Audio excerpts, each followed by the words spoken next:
ایک شخص ارادہ کرتا ہے کہ مجھے عالمہ سے نکاح کرنا ہے. وہ تلاش کرتا ہے، اسے عالمہ مل جاتی ہے اور آخرکار وہ اس عالمہ سے کہتا ہے کہ میں آپ سے نکاح کرنا چاہتا ہوں. کچھ عرصے کے بعد عالمہ مان جاتی ہے. عالمہ کہتی ہے میری شرط یہ ہے کہ ہم نے اپنی زندگی شریعت کے مطابق بسر کرنی ہے، اگر یہ اس چیز کے لیے تم راضی ہو تو نکاح کر لیتے ہیں.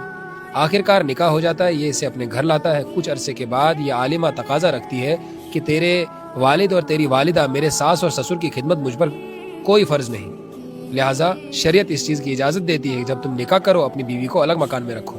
آپ میرے لیے مکان بھی بناؤ اور اپنے ساس سسر کی خدمت میرے ساس سسر کی خدمت مجھ سے مت کراؤ. یہ پریشان ہو جاتا ہے یہ مسئلہ سن کر.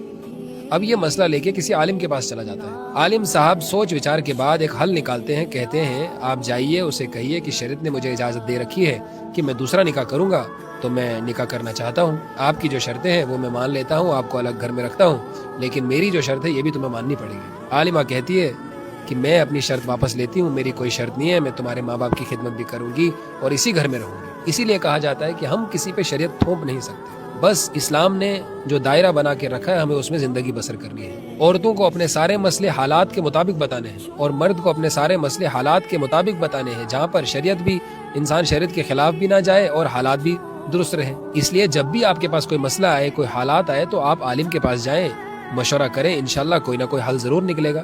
کیونکہ علماء انبیاء کے وارث ہیں اور انبیاء سے بہتر، علماء سے بہتر کوئی راستہ دکھانے والا نہیں.